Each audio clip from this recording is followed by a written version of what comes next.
Today, I'm sharing one of my go-to meals that's delicious, budget-friendly, and perfect for weeknights or Sunday dinner. It's a classic meatloaf, and I'll talk about 2 different ways to spice it up. Not only is meatloaf budget-friendly, but it's great when it comes to meal prep because 1 meatloaf serves 8. So what I usually do is make 2. We'll have 1 for tonight's dinner, and the other one will go in the freezer for next week. And since there's only 2 of us, we won't eat a whole meatloaf, so we can have leftovers from tonight's meatloaf for lunch or dinner later this week.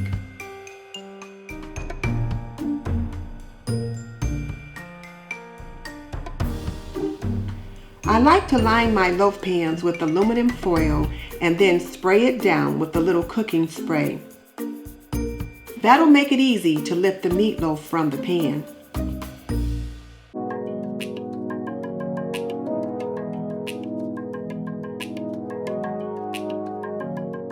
I shopped my shelves when I did the meal planning for this week, and these shelves include my fridge, my freezer, my working pantry, and my extended pantry, which many people call a prepper pantry.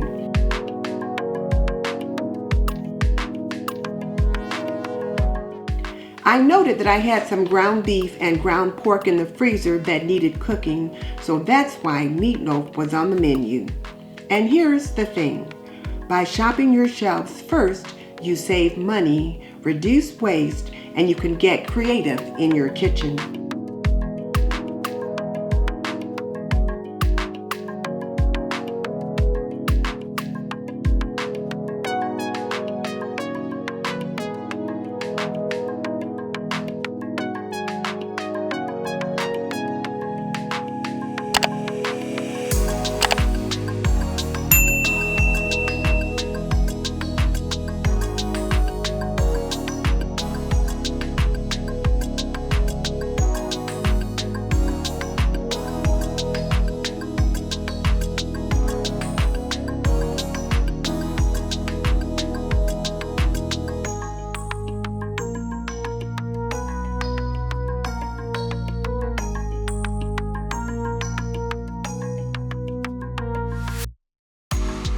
The recipe usually calls for 2 pounds of ground beef, but since ground beef is a bit pricey in the grocery stores today and ground turkey is less so, I used 1 pound of ground beef and 1 pound of ground turkey, in addition to a ½ pound of ground pork. This makes the meatloaf more budget friendly, and I'm able to use what I have. So if you're making a meatloaf and you don't have 2 pounds of ground beef, but you've got some ground turkey, use that instead.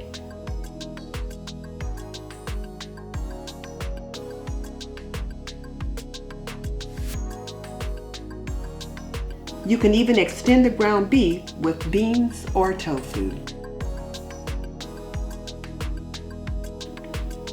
Now, when I talk about shopping your shelves, that means to shop for not just the main ingredient you'll need for the particular recipe, like the meat, but also for the incidental ingredients you'll need, like eggs, milk, and various spices that are needed to make the recipe. Once I get the meat combined, I wash my hands. I do a lot of hand washing for this video, but much of it is off camera.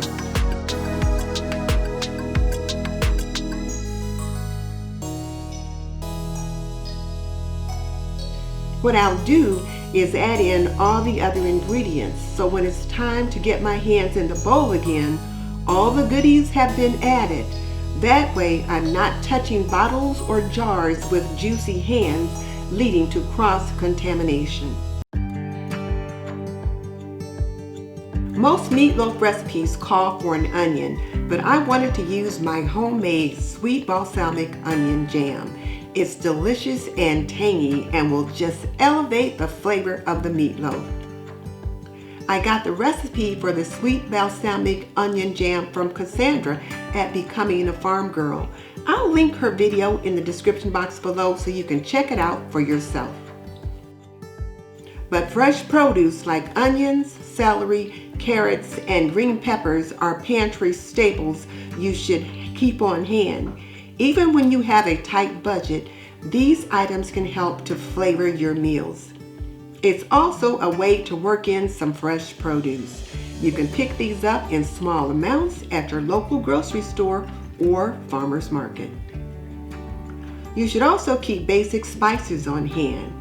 Aldi's and Dollar Tree are good places to stock up on spices like salt and pepper, cinnamon, garlic powder, onion powder, Italian seasonings, and more. I save money on my budget by making my own chili sauce, broth, and various jams and jellies. Whereas most of the jams and jellies are sweet, like a strawberry jam or an apple jelly, the sweet balsamic onion jam is a savory jam that is perfect to enhance the flavor when cooking. I needed milk and there was none in the fridge, so this gave me the opportunity to try the shelf-stable milk I picked up at Dollar Tree.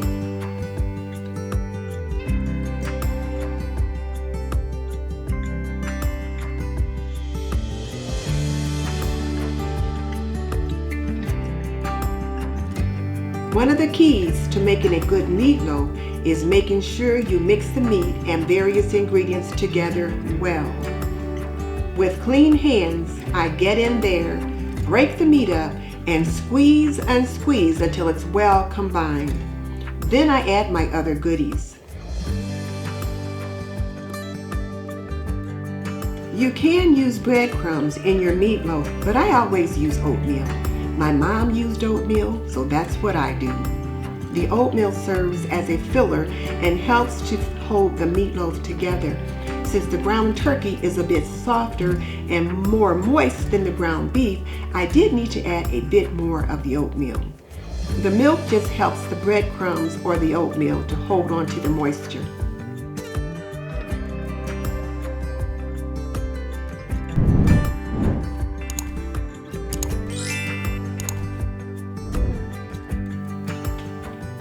I found the shelf-stable milk worked out nicely. I had it in the fridge for several days and we used it for cereal and a few other things, so I was overall well pleased with it. The meatloaf goes into a 350-degree oven for about 40 minutes. This video is brought to you by Aprondiva. Pretty and practical, we believe that an apron can be a homemaker's best accessory. Visit us at www.aprondiva.com. One of the best things about a meatloaf is the tangy sauce that goes on top. The sweet, smoky flavor is delicious. You can make this sauce with ketchup or barbecue sauce, and since I was out of ketchup, I use a half cup of barbecue sauce,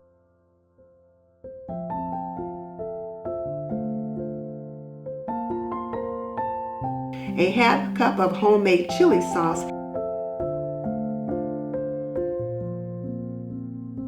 and 2 tablespoons of brown sugar.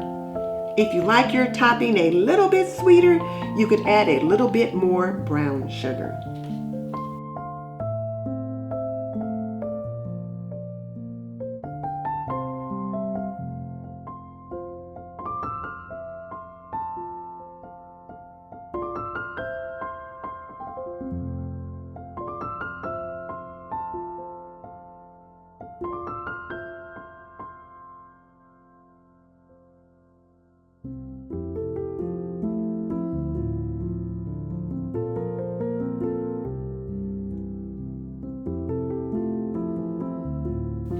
Now here's something you may not know. We've been adopted by a feral kitten. It started coming to our house, sitting on our porch, and playing with the neighborhood children. Because it was a baby and it mewed so pitifully, I fed it. Then I fed it again. Well, you know what they say. Once you feed a stray cat, it never leaves, and this appears to be so. So I bought some kitten food and I feed and water the kitten twice a day.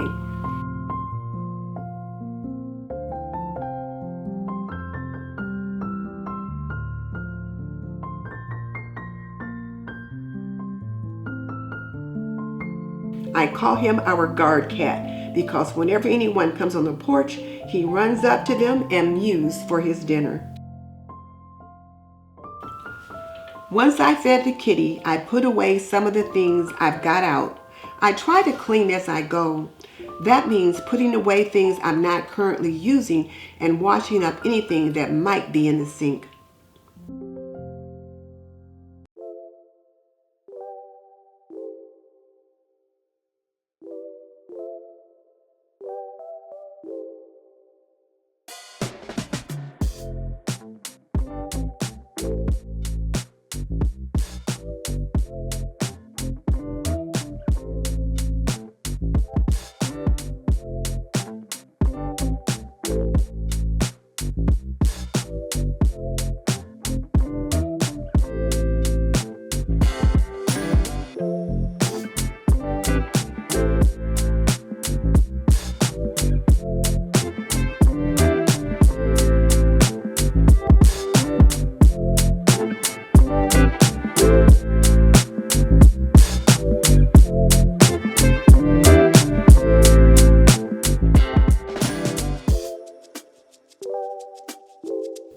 When I shopped my shelves, I saw that some eyes were starting to grow on a few of the potatoes, so we are having boiled parsley potatoes with the meatloaf. We had boiled parsley potatoes a lot when I was a girl. There were 6 of us children, plus my mom and dad. Potatoes went a long way, so we had potatoes almost every night.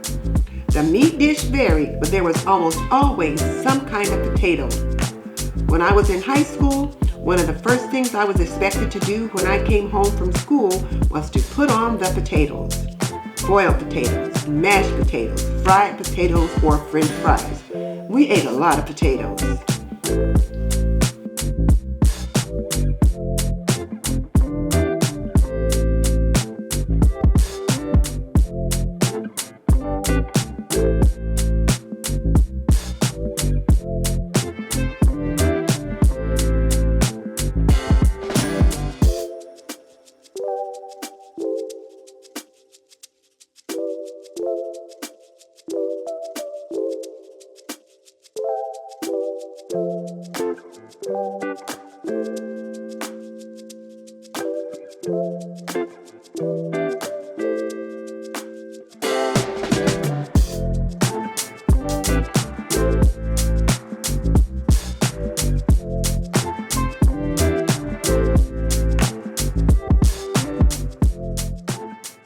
I always give the potatoes a good scrubbing before I peel them. The potatoes are dirty and I don't want to get that dirt on the meat of the potato, so I scrub them before peeling and then I'll rinse them again after I peel them.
I like to cut them into bite-sized pieces when boiling them. That allows the potatoes to cook quickly and evenly. Keep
Keeping the kitchen clean and tidy while I'm working makes the entire process less stressful. So while the potatoes are cooking, I start to clean up.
Our dishwasher is broken, so I have to hand wash the dishes.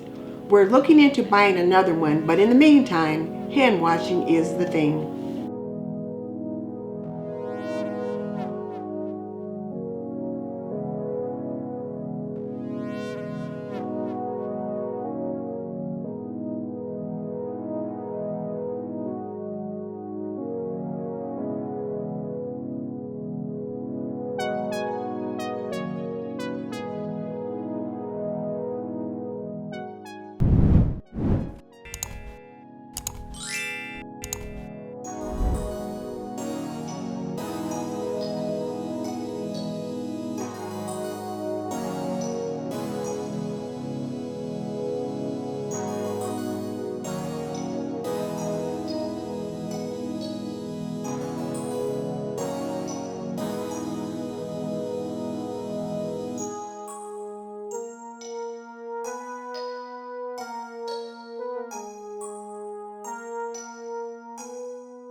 It's been about 40 minutes, so I'll drain the oil from each of the meatloaves and then check the internal temperature.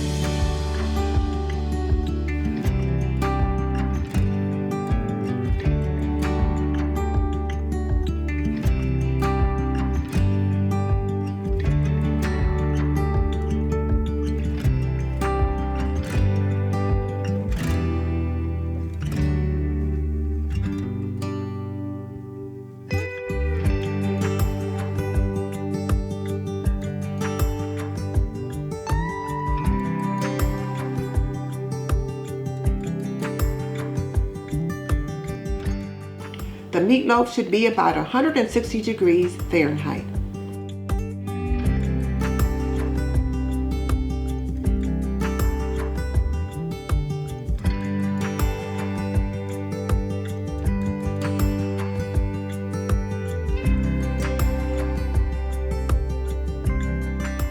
The temperature is where it needs to be, so this is a good time to add the sauce to the top of the meatloaf. Then it'll go back in the oven for another 10 or 15 minutes.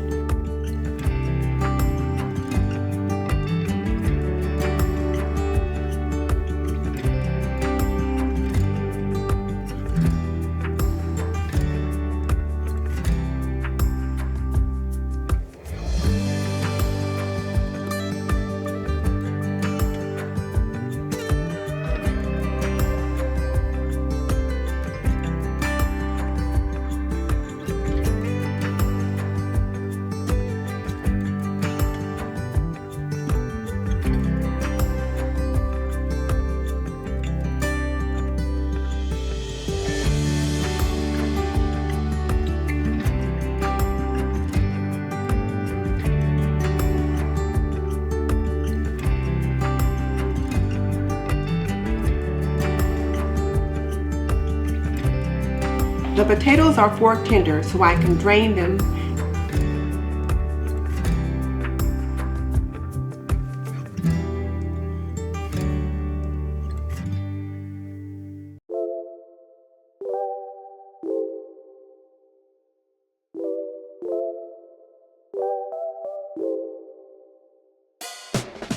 Add a little butter, some salt, and a little cracked black pepper and dried parsley.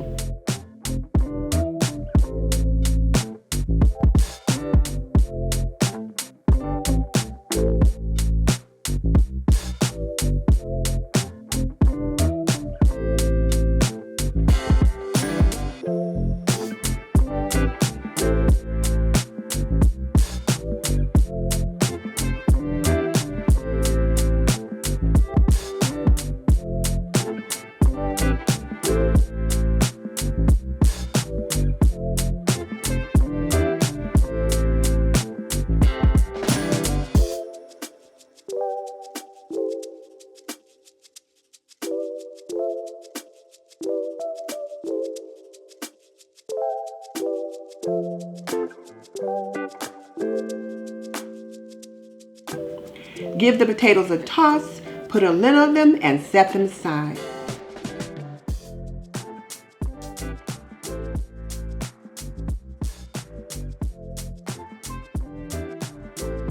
Then it's back to check on the meatloaf, and they're ready to come out of the oven.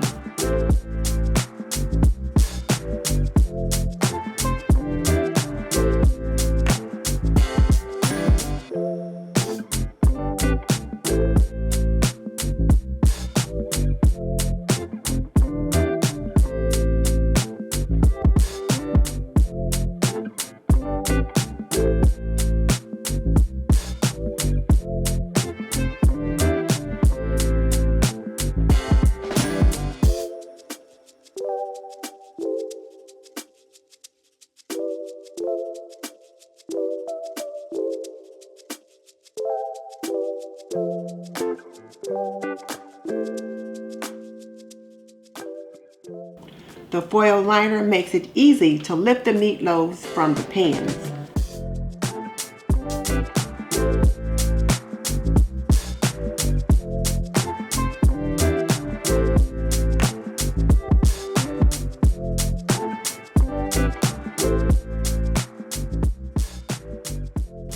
However, it's important to let the meatloaf stand for about 10 minutes before you slice it. That allows the juices to redistribute and for the meatloaf to firm up so it doesn't fall apart when sliced.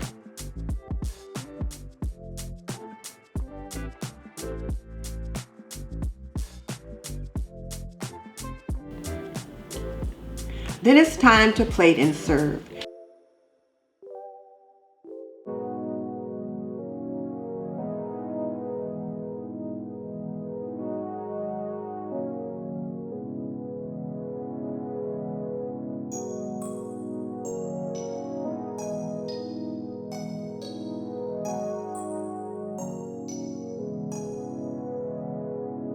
You can pour a little of the sauce over the meatloaf for serving, and you can also drizzle a little over the potatoes.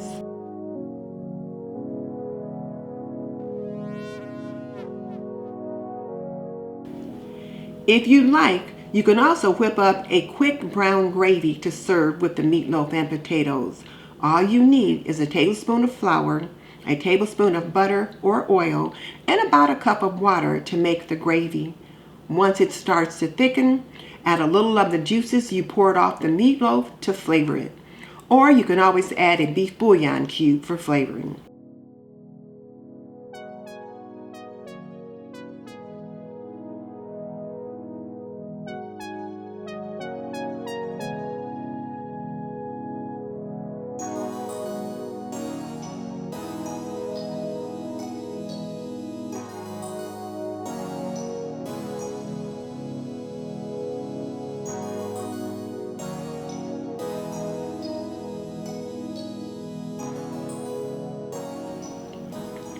Our dinner was delicious.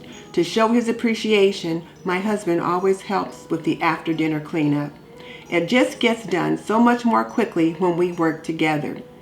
While he's washing the dishes, I put the leftover food away. If you've followed me for a while, you know I love the Rubbermaid Brilliance leak-proof food storage containers. They make food storage easy and save space in the fridge because these containers are stackable.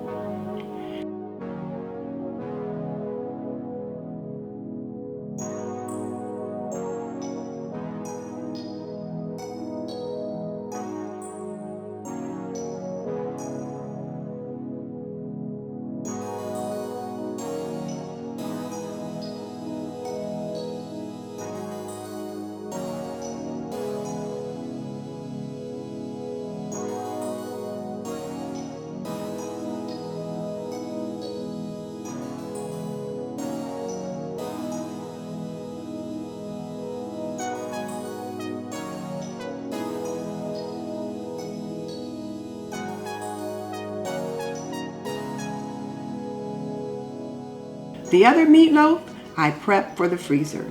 Once we're done in the kitchen, I'll vacuum seal it, but I'll do that off camera.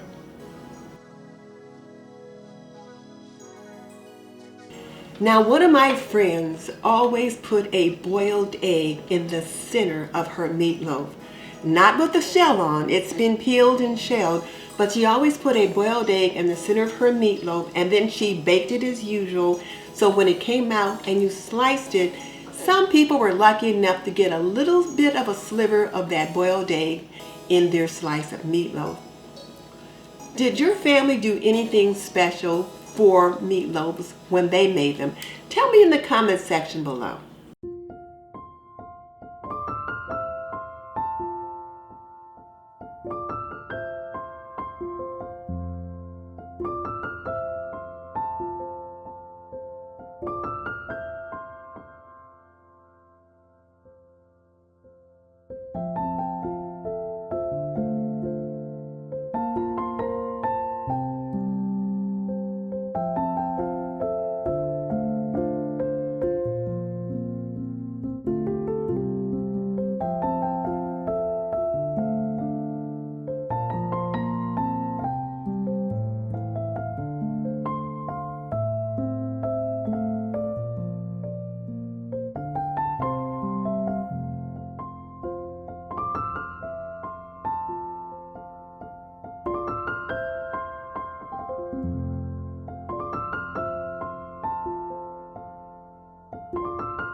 Once hubby has done his part, I'll wipe down the stove and the sink.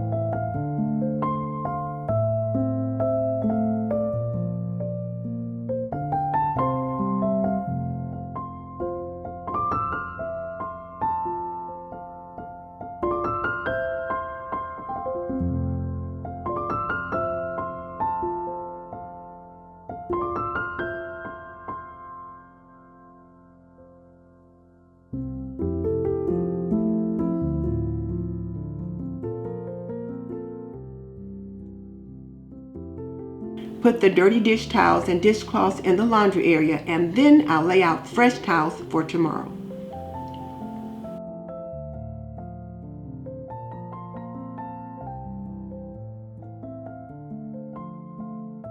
If you love budget-friendly recipes or my $30 grocery haul challenge videos, click or tap the link on the screen. And stay tuned for upcoming $30 or $50 grocery haul challenges with more budget-friendly meals.